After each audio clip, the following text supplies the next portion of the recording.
this. Oh, I started already. Oh. Okay, recording, yes. You're so melodic, your music. You know what I think? My name is Odie Hawkins, and this evening I'm going to be reading from 2 recently published books. But before I get to that, I wonder sometimes, this is the thumb piano, most people call it. And I find myself wondering why it is that we could not have whole orchestras of thumb piano players with the kind of thumbing that most people are doing these days. With on their phones. With their phones, I mean, they could be fantastic, yeah. I think you could have, what could you call it? Smartphone Symphony No. 6. I don't know, Or but it would be interesting. it might sound like something like this.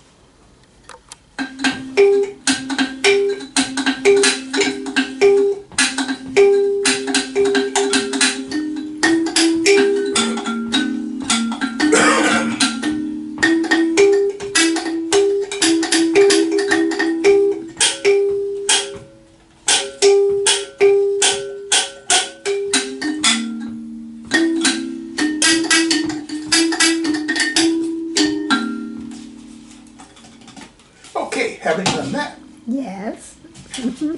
Let's go on to the business at hand. All right. What is the business at hand? Yeah. Tell us about it. Here it is, the 4th of October. Yes. And we are deeply into the year. Yep. And here we are in Long Beach, California, where it rained today. Yes, it did. It's looking at you, kid. Yes, indeed. At 8:25 p.m. I'm glad somebody took the time down.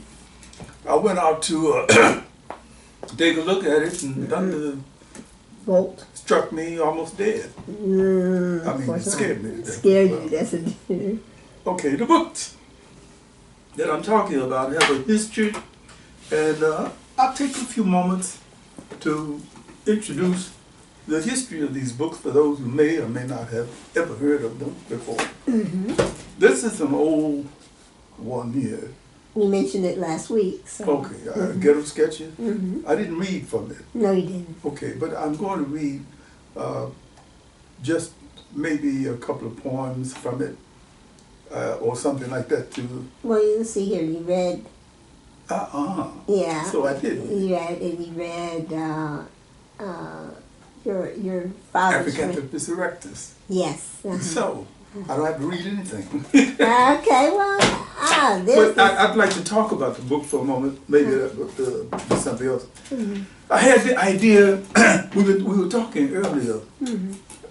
As you can see, this is quite informal, so no one needs to hear any scratchy chalk on the blackboard or anything like that. We were talking about how it is that the creative imagination is able to come up with things that maybe no one else has thought of.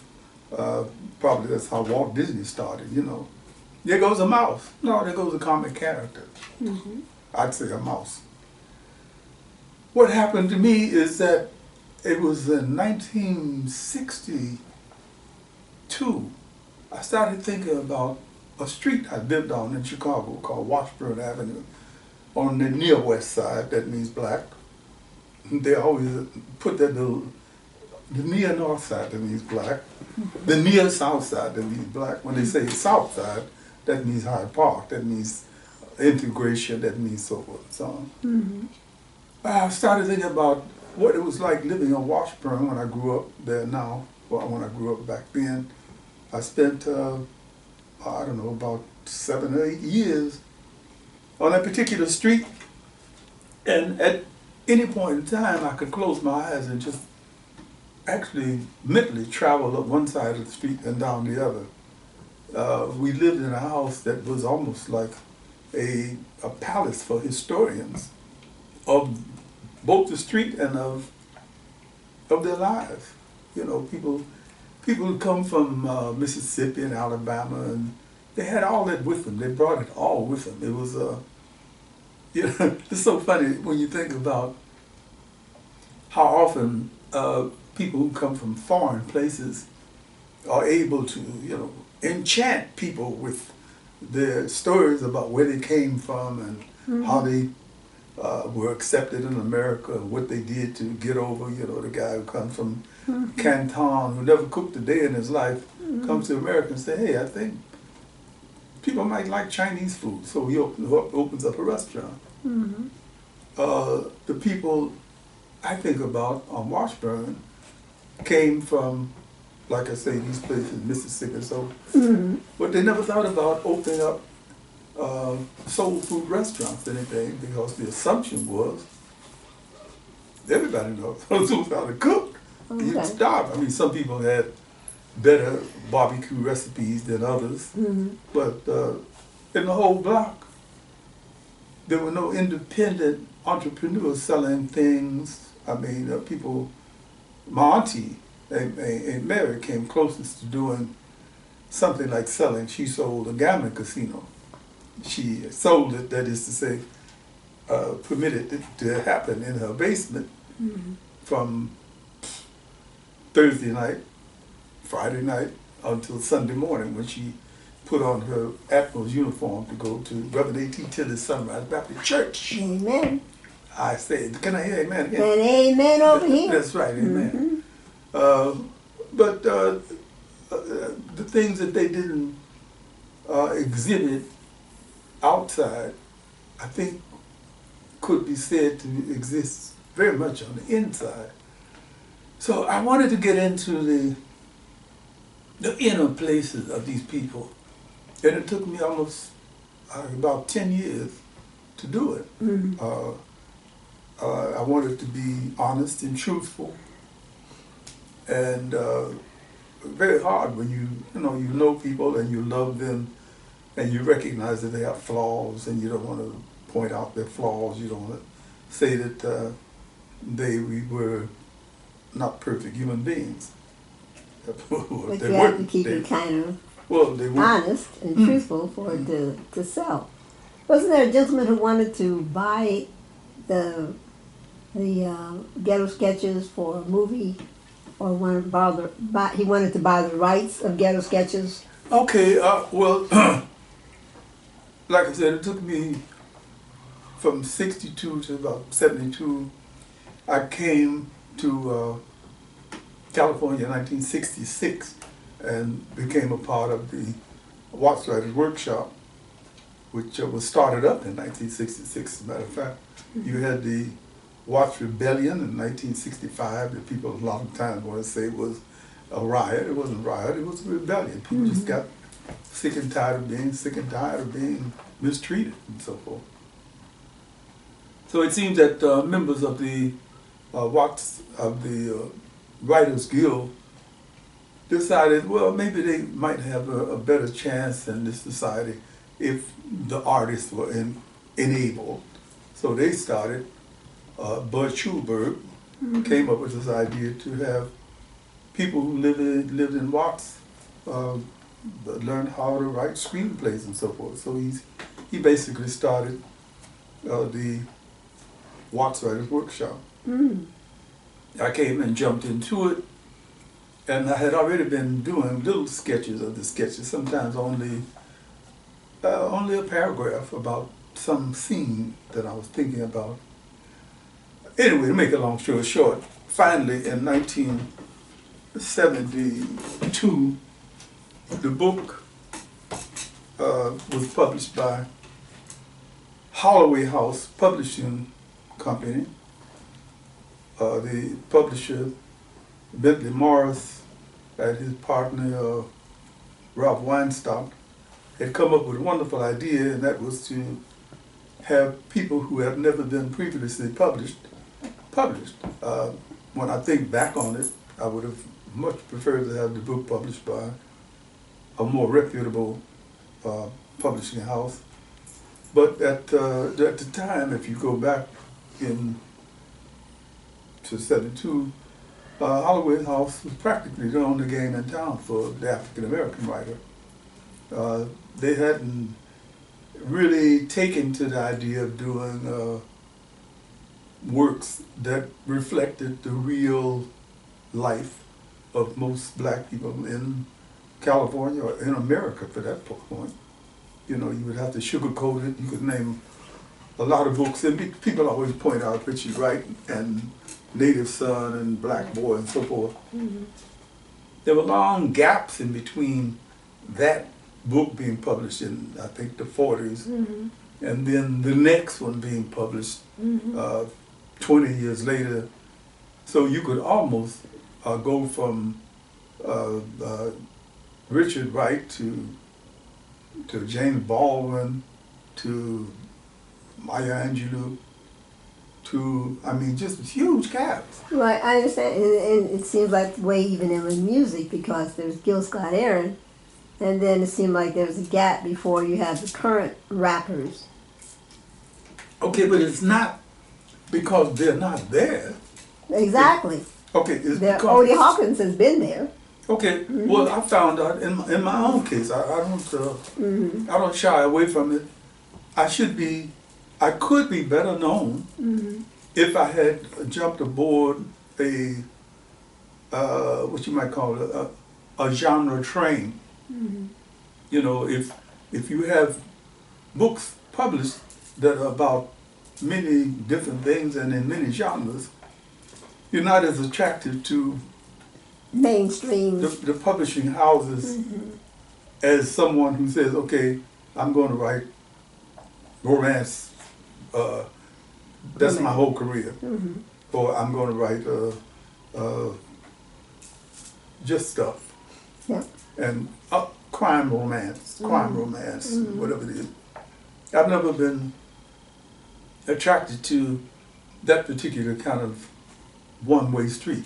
You know, I've tried to pay great attention to the best of the best and to use them as my role model.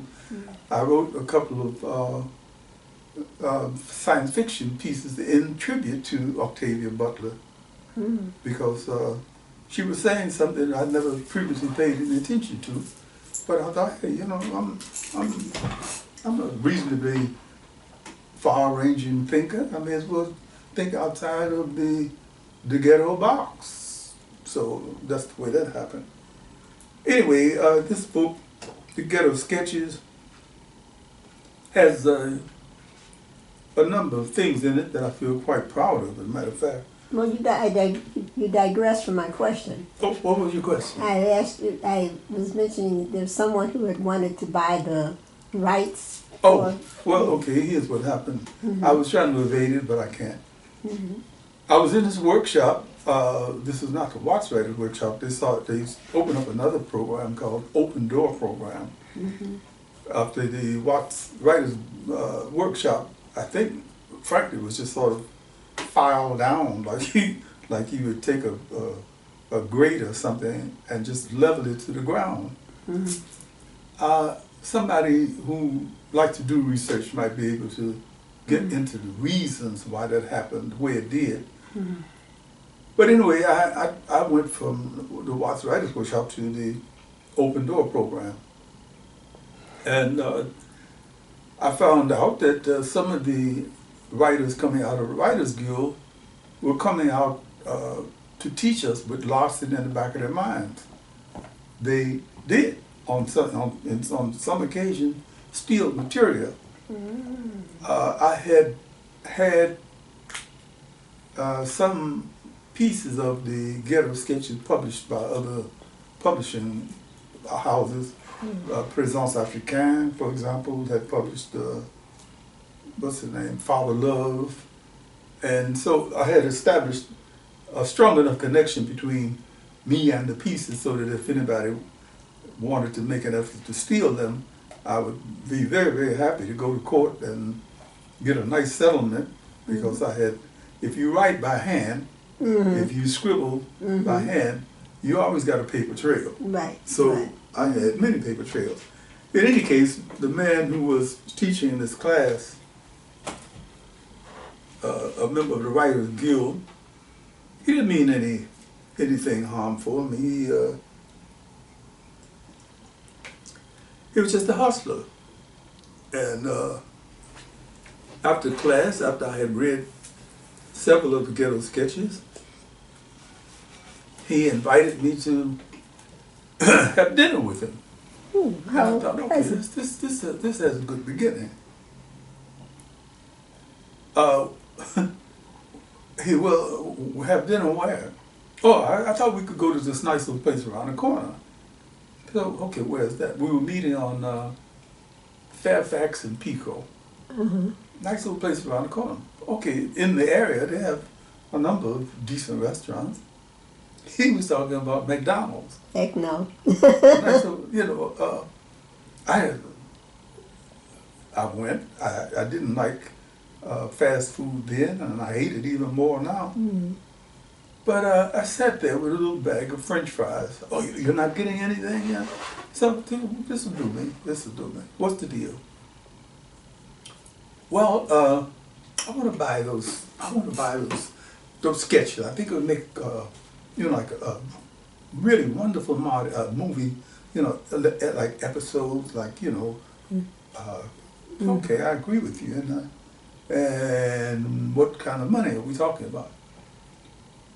Well, he suggested a price that was so ridiculously low. Well, you were eating at McDonald's, not begrudging McDonald's. No, here's the thing. It's not because we had to eat at McDonald's. We could have gone to one of the very best restaurants on La Cienega somewhere. Right, right. What he was trying to mistaken about was who you are. The black person, the black scene. You know, look, they don't have very much, and if you offer to buy him, if you offer to pay for it, he'll assume that you're a jolly good guy. Raisin in the Sun. Oh. The new version. Yeah. The new version. Yeah, the new version.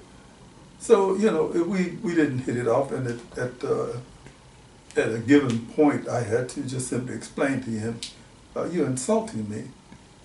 Oh, what? What did I do? What did I do? You wouldn't offer one of your people that ridiculous amount of money for the whole entire series of things that I'm talking about. At the time, I had arranged the Ghetto Sketches in like vignettes. You know, I guess each one of the sketches would stand on its own, but then they were connecting links. Well, why don't you give us a sketch? What? Read us a sketch. Oh, well, okay. That's a good idea. I'll pick.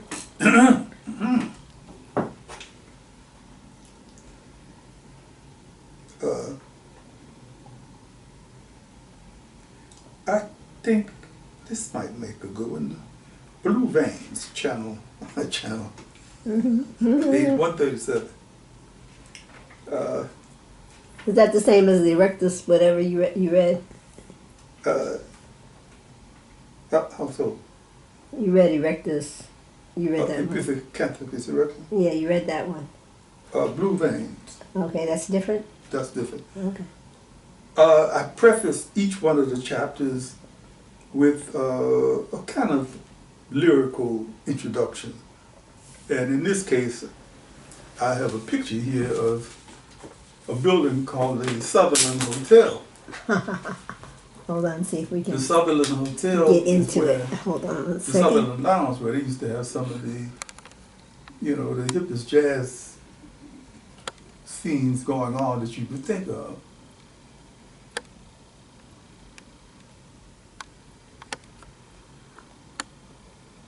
All right.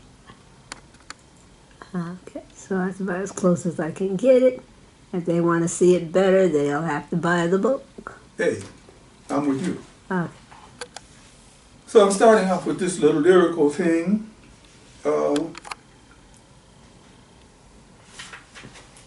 Somewhere, Miles Davis is blowing a lovely old cut called Blue Haze. The sound of his horn is sharp and bell-like, but soft and deliberate as it snakes through the swarming streets, curling about the worn shoulders of ancient grandmothers carrying north-side downtown shopping bags and gnarled fingers. Trails, hip Zulu ladies, unnaturally beautiful in their glistening oil-shadowed faces with their flaring nostrils and flanged behinds. And even seems to spur on the darting business of grimy little Afroid faces in slogan t-shirts who swoop bird-like in and out of the moving crowd. Maasai warriors plant themselves rhythmically in front of dark and cavernous stick halls, pool cue spears resting easily in their manicured hands as they fish and attempt to pull in the Zulu women, and now and then send one of the grimy faces off on a coded errand worth at least a quarter. Somewhere Miles Davis is blowing. And from another place, Coltrane is too, and Lou Rawls, Aretha, Ray, and the Count, and always the Duke, and a slew of others, both old and avant-garde, are mingling themselves with the swarm of the streets, unself-consciously, naturally. The music is secular and religious. It is soft and low in parts, or high and screeching, as mad and as sane as any day in the black ghetto can be. The euphoria of the black holiday, Saturday night, that refused to recognize reality, and of the Sunday that was equally guilty or innocent, is over now, and the needles, herbs, and bottles that held holiday dreams are now a part of the existing everyday reality. The reality brings the snake of Miles's horn blowing through the crowd, fills the steamy avenues with the cry of the tortured, the yells and screams of the oppressed, and the silent screaming of the stomped down junkie. Somewhere, Miles Davis is blowing. Lena Daniels walks quickly past a small circle of men in the alley, glancing at the agonized looks on the faces of two men in the center of the circle. Quindy, Johnny Fox, Chayo Mungu, Ojinkasi, Charlie Tucker, and Abdul Rabu have Bam and Baby June surrounded. Quindy stands in close to Baby June, presses the 45 into his belly. Please, Quindy, please, please, man, don't be this cold-blooded, man. Don't kill me, man, please. I want to live, please, man, please. Baby June looks around pathetically at the group. Bam leans against him, nose dribbling blood, holding the side of his face. Quindy pops Baby June across the face with his pistol. Shut up, you jive ass. Be cool, Quindy. Johnny Fox cautions Quindy. I think he broke his nose. I ought to kill him, Quindy says between gritted teeth. Baby June sinks to his knees, holding his face, moaning with pain. Get off your knees, motherfucker. Stand up. Now either you or Bam is going to tell me who the motherfucker is that's selling dope to my little brother, or else I'm going to leave both of you worthless bastards dead right out here in the alley. Please, Quindy, give me a break, brother. Baby June, please, give me a break. Give me a break, man. I'm getting sick, please. Quindy pops him upside his head. Don't call me brother, you chicken shit son of a bitch. How the hell you gonna be anybody's brother, dope fiend? Bam pulls the Baby June's coat sleeve with trembling fingers. Go ahead, tell him, Baby June, go ahead. I can't tell you. You tell him. Chayo, Johnny. Quindy motions with his piece. Move aside, I'm gonna blow this motherfucker's head off. It's Sweet Peter D! Baby June blurts out, trying to wipe his bloody nose with a coat sleeve. Don't kill us, man. It's Sweet Peter D. He's the one. He's the one. Quindy pushes his piece down into his belt, and without a signal, he and the others begin pounding Bam and Baby June with fists and feet.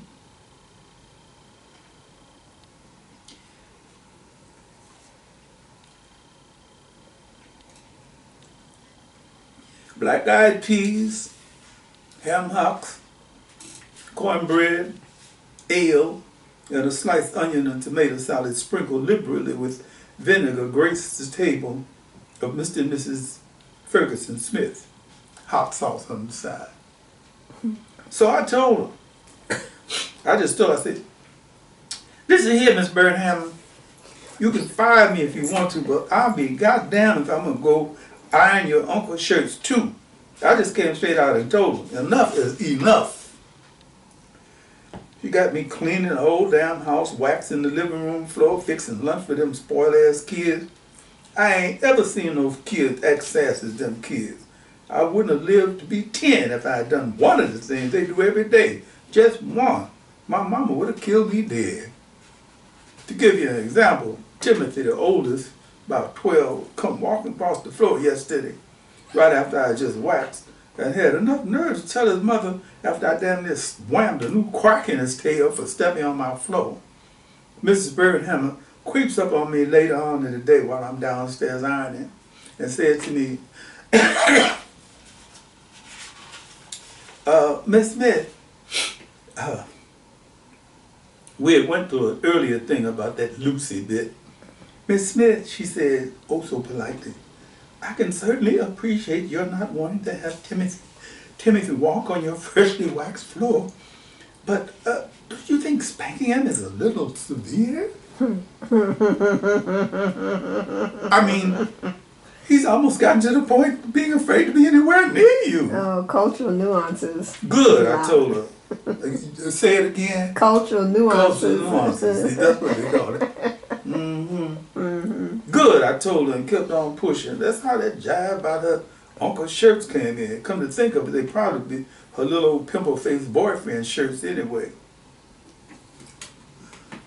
Lucille, Fergie leans back picking his teeth. I've told you 100 times, if them white folks start bugging you, quit. I don't need to be sitting up here every night and hear you complaining about no white folks. Ain't nobody but the two of us. So ain't no need to take no bullshit from nobody. I ain't complaining, baby. I'm just telling you what happened. You know I ain't gonna take no crap. I did that for the last time down home. I got some more peas in the pot if you want some. Lord, no, I'm full as a tick now. What's this I hear about them dope fiends getting busted the other day? I know y'all got all the ladies from Big Mama in them. Lucille leaning on the table, excited by the gossip. I didn't hear everything. Diane called me a few minutes after I got home and told me they all got taken away about 15 pounds of that dope they all shooting in their veins.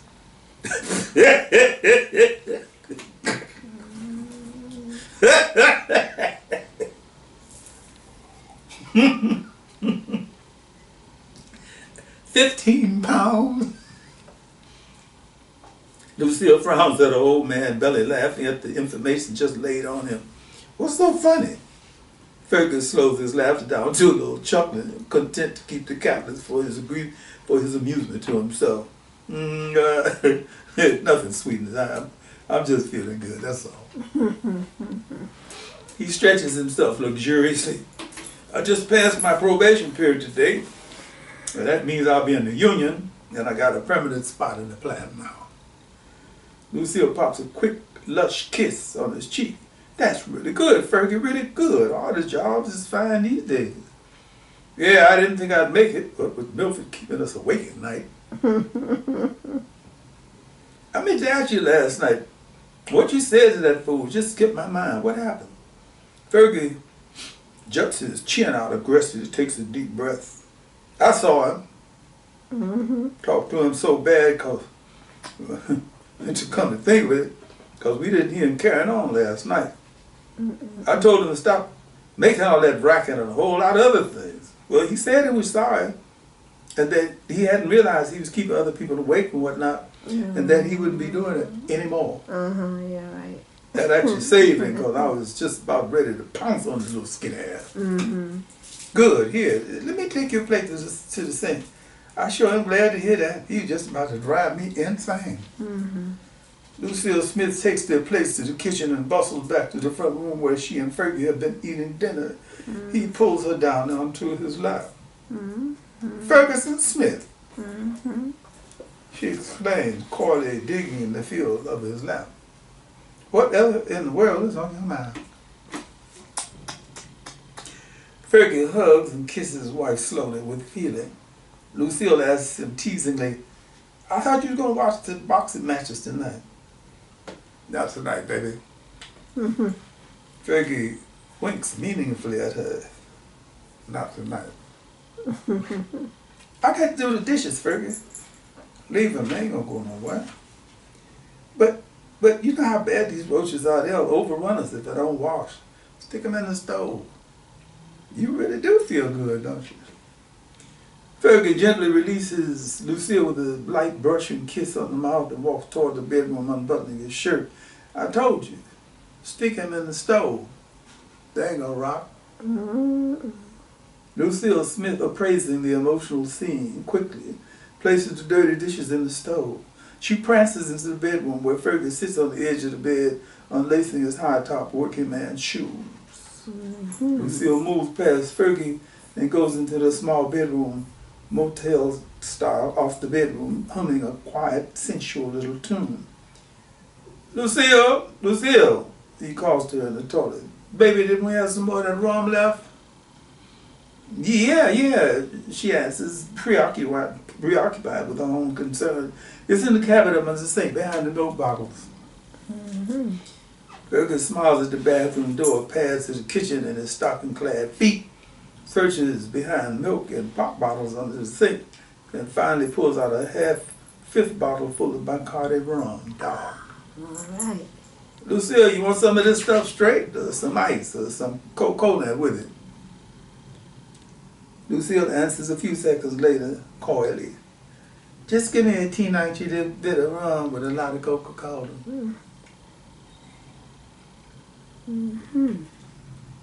Fergie is smiling his ass off. Pulls a couple water glasses from the cabinet above the kitchen sink, goes into the refrigerator for ice cubes and a Coke that makes strong drinks for them both. He surreptitiously takes a big, long swallow straight from the bottle before replacing it under the sink. Fergie pads back to the bedroom to find his wife propped in bed, sexily done up in a sheer black negligee. Here you are, baby. Let the good times roll. They clink glasses and drink. Yes. Oh my God, Fergie, you must put half that bottle in this glass. Now come on, Lucille, you know I wouldn't do no such thing as that. He places his drink on the bedside table and sits down anxiously on the side of the bed to pull off his socks. Fergie? Yeah, baby. You need a shave. Fergie scruffles his hand across his chin, feels the grizzled jaw. Yeah, that's what I was just getting ready to do before I climbed under these covers with you. Fergie leans over to peck his wife on the mouth, takes his drink, walks a little unsteadily to the john. He hums a little bit while shaving and drinking.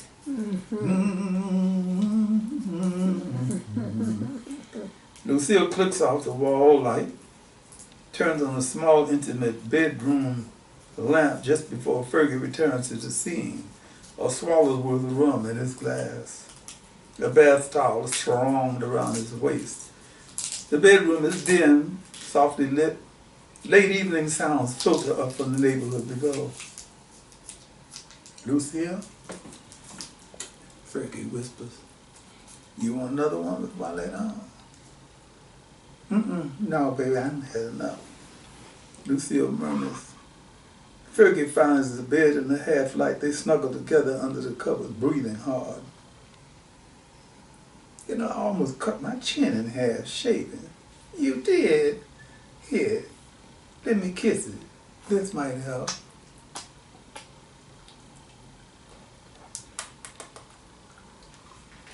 Lucille holds Fergie's head in her hands and tenderly kisses his chin.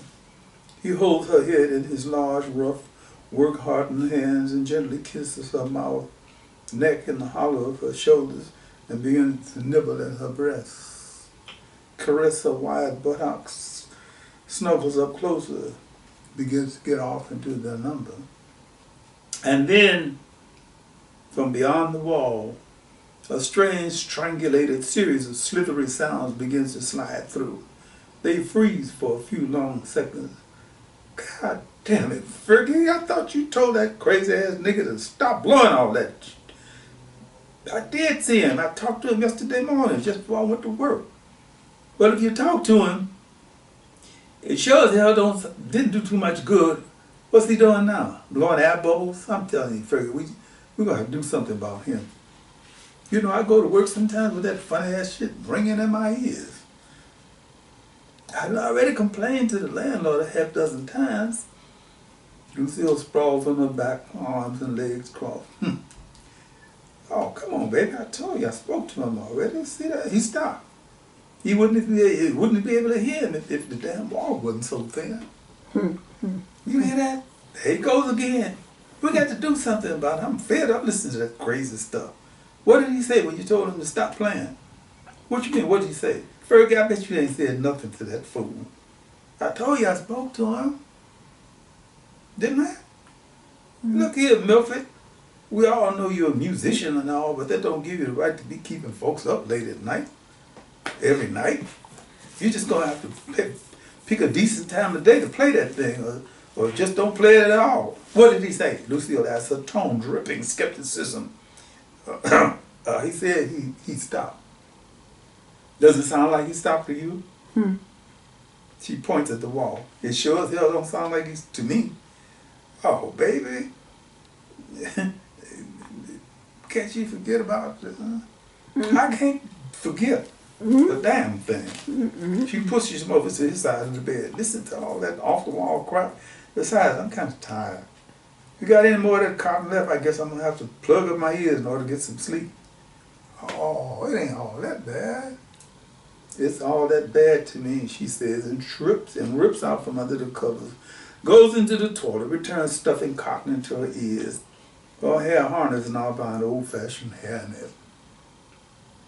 She brusquely settles herself back under the covers, gives Fergie a quick consolation peck on his freshly scraped cheek, then turns her matronly hips to him, and within minutes begins to snore. Softly, melodically. Fergie remains awake, listening to Milford and looking at the cracks in the ceiling in disgust. That's one of the sketches. That's what's happened. I've taken people, you know, that we know, and I think one of the attractions of the sketches over a period of time is that I've chosen some ordinary people and some extraordinary people. The people who are being irritated, Fergie and Lucille, are being irritated by a guy who becomes Pharoah Sanders or becomes Yusuf Lateef. What's he playing? He's playing he's playing a bassoon. Bassoon. Yeah, I mean, you know, everybody never heard of a bassoon. But he's trying to put together what he calls the first jazz concerto for bassoon. Yes, of course. And, the bassoon sounds kind of like a mad duck or something. Anyway, that's that one. Likka Rufus is this Vietnam vet who has, well, let me read you Justin Gifford's back page blurb, which he also did for this one. Did I mention? I should do it. Ghetto Sketches. First, this is from Professor Justin Gifford at the University of Nevada, who's both a fan and a friend. Together with Iceberg Slim's Pimp, The Story of My Life, and Donald Goins' Dope Fiend, Odie Hawkins' Ghetto Sketches pioneered the genre of street literature during the Black Power movement. Street literature. Set against the backdrop of a vibrant black urban community, the novel follows the diverse stories of pimps, junkies, preachers, revolutionaries, and everyday working people. Written in the vernacular of the streets and working with experimental literary forms reminiscent of modernists Ralph Ellison and James Baldwin, Hawkins' brilliant novel studies the lives of black Americans struggling with police brutality, poverty, and institutional racism. A lyrical and gritty novel, the revised Ghetto Sketches 2021, it is required literature for any reader of 20th century African American fiction. Thank you, Justin. Amen. Here he says about Likka Rufus, set against the backdrop of the COVID crisis and the 2020 presidential election, Conversations with Likka Rufus follows the incredible story of Melvin Montaigne Dixon III, aka Likka Rufus. The novel traces Rufus's harrowing journey as a tunnel rat in the jungles of Vietnam, a prisoner behind bars at San Quentin, and a dope fiend on the streets of Los Angeles. Recounting 50 years of black history from the ground level through the eyes of Rufus, Conversations is ultimately a protest of the legacies of white supremacy in the age of Trump. It is written in the witty urban style we've come to expect from Odie Hawkins, and it is why he is known as the underground master. And I'm only going to read one little section right here. This happens when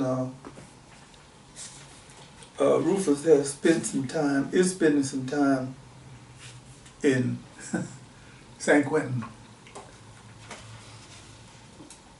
First thing you have to remember about me being in San Quentin is my size. This is after he'd been a tunnel rat in Vietnam and had experienced a lot of things, and he had made him a killer. He learned how to do that. First thing you have to remember about me being in San Quentin is my size. Standing straight up in my bare feet, I was 5 feet 4 inches tall. Seems like I've shrunk an inch over the years, but I guess that's age. Yeah, it's true. We shrink as we grow older. He sneered at me and didn't have to say it. What the hell do you know about growing older, young ass punk? He leavened his sneer with a sarcastic smile, took a sip of his tea, and took me into his life in San Quentin. The reason I mentioned my size was because it really mattered in San Quentin. 5 feet 4 inches tall, 120 pounds. I found out weeks later that a bunch of predators had sat around playing cards to decide who was going to be my man. Just think about this, Willie man.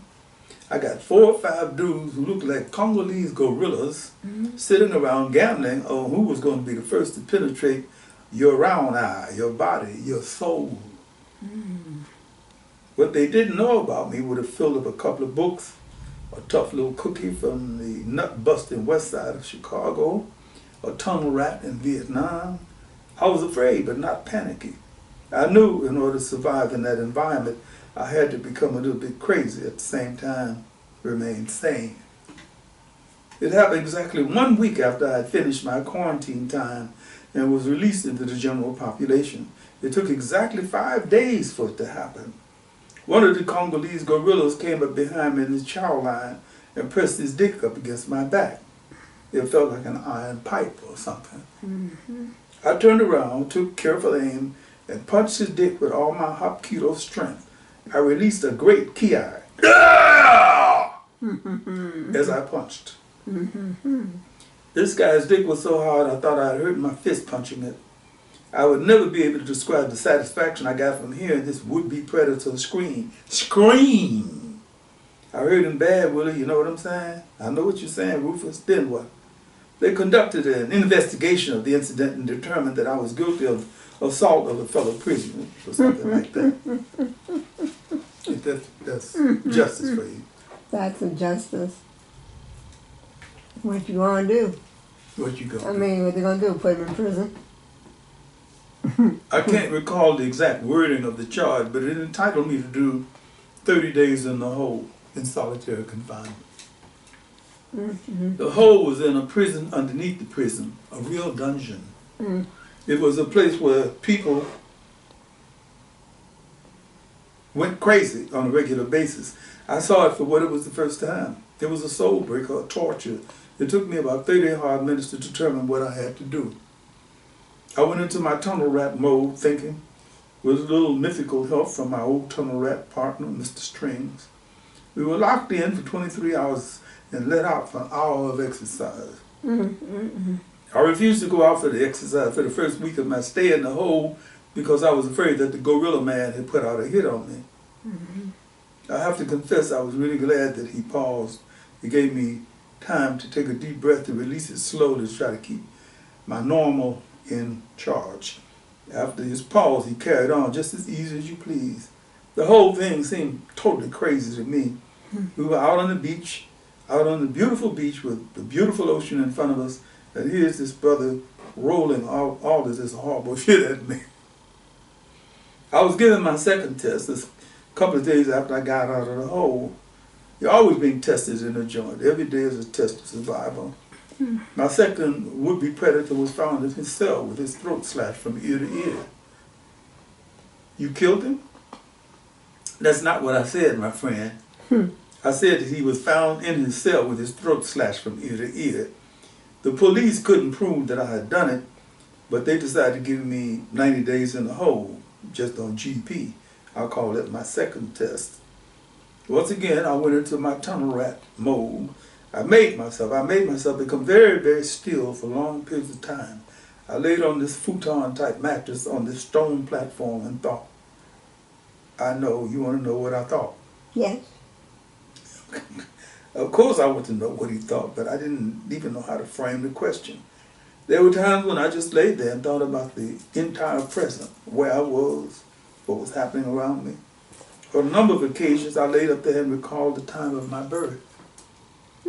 Come on, Rufus, don't shit me, man. He placed both hands in a cross on his heart. A plea for me to believe what he was saying without a word being spoken. I had to back off from my skepticism. From the time of my birth, I remember the moment, the time when I was expelled from my mother's womb. It was definitely a shock, believe me. Here I am coming from this deliciously warm place into this big, bright, cold world. Remember, I was born in Chicago, and I don't care what anybody says. If you're born in Chicago, even in the summertime, it's cold. Conversations with Liquor Store Rufus. Conversation with Liquor Store. Let me hold on for a second. I would like to. I keep adding things that I'm hold it up a little bit for me, please. Ghetto Sketches, the cover was done by Tony Gleason. And the cover was done for Liquor Store Rufus by Carlos Speedy. Gotcha. Really talented artists. Two very talented artists. Yes. Okay. I stopped where I stopped with Liquor Store Rufus because I'd like to see people buy it and find out for themselves what happened. Right. And since we're running a little bit over schedule, I'm going to have to bring this to an end. It's been real. Thank you very much. And we're going to continue this next Monday. Next Monday, I will have a unique surprise. I will looking forward to it. Me too. Okay, fantastic. And so you're going to get back to your thumb piano? I see no reason why I shouldn't. All right. Well. Oh, thumb piano. Okay. Oh, thumb piano. There was a lot of itness. I wish you adieu. Yeah.